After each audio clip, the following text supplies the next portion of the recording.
Hi, my focus in the screencast today is to share some of the online tools that are available through the Buck Institute for Education.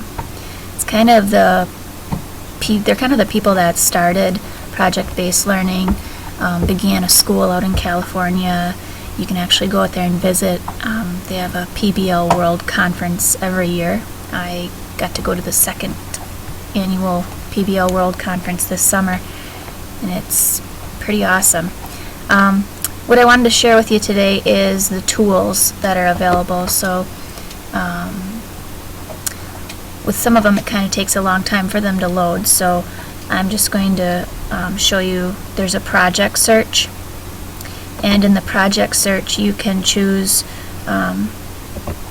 one of the places that submitted the projects. You can choose it that way, or you can look at the subjects. So let's say I want to look at social studies, and then you can choose whether you're high school or elementary, or be more specific with middle school, U.S. history, or whatnot. I'm going to choose elementary because that's my focus. And then when you click go, you'll eventually come to a page that has a listing of all of the projects that have been submitted. And you can take a look, and they are showing you the project, the subject, a little summary of the project, and then what Common Core state standards it meets. You'll find that you're actually meeting more standards than you list in your project to begin with. It's surprising how much you can cover in one project.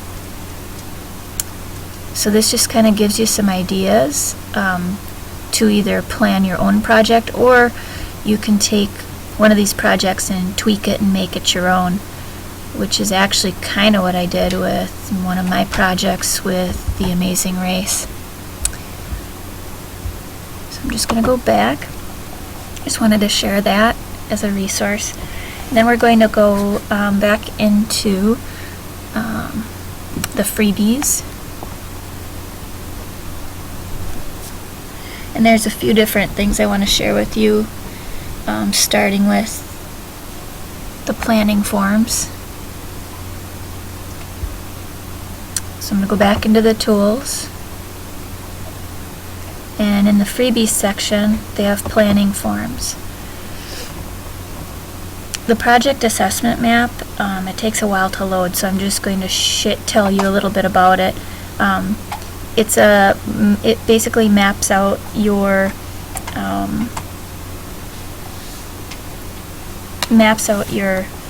how you're going to assess students, and you try to pick two topics, two content areas that you're trying to cover, and then one 21st century skill, for example, collaboration, that you want to assess students on. And it helps you break it down into formative assessments so that you can use those as a check-in to see if kids are actually learning what you want them to learn.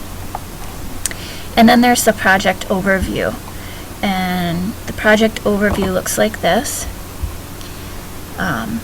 It helps you basically plan your project and share it with others by summarizing the key things that you want the students to learn, your driving question, what Common Core state standards are you teaching and assessing. It's basically what it says. It's an overview.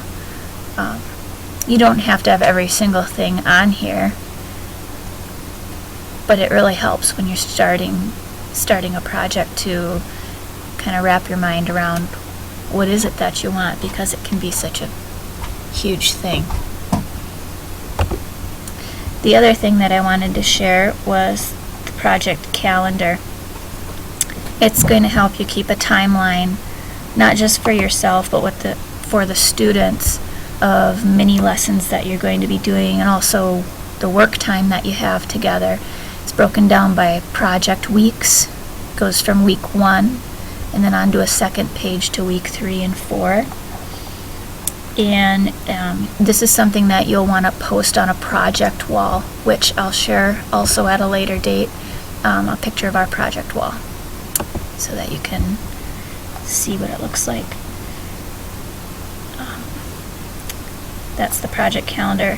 And then the teaching and learning guide, that breaks down how to teach the students to complete and understand skills that they need to finish major products and in the presentation at the end. So it helps you with your mini lessons, and it helps you know what materials you're going to need to have, what to prepare for. It helps you make sure that you're covering all the content that you originally planned to cover.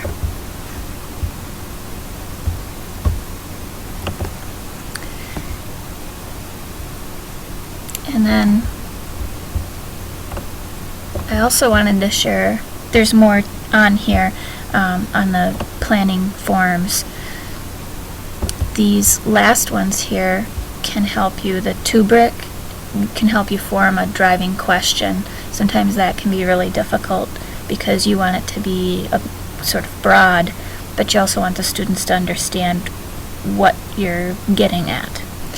And then an essentials checklist, project essentials checklist, is so that you can check over to see if your project has everything that's necessary in planning a project for kiddos. And then there's a project design rubric, and that's kind of to evaluate your project to see if it's going to work for kids. The next thing I want to go to is the student handouts under the freebies here. There's a letter to parents to help them understand what the project is about, what project-based learning is about. And then I really, really like the team contracts for the kids. This one is one that's already written out for students so that they can basically just review it and then sign it together and agree upon, how they're going to work together as a team. Because in projects you really want them working in teams and learning that collaboration piece. So this is what it looks like. And so there's one that's open-ended, and I would use this for younger students. I teach 4th and 5th grade, so I use a different one, and that's also on this site. It's actually this template right here. It's blank, and it allows the kids a little bit more flexibility and having a voice in what's happening in the project, which is a big part of project-based learning. And then this teamwork plan helps the kids break down the project and who's doing what. So you're going to want to take a look at that too. And that's pretty much what this one is also, but it breaks it down even more. There's a presentation day checklist for them, an audience feedback form, which is important because you want them to reflect on their performance and did they get their point across, or is there something that they can do better next time? So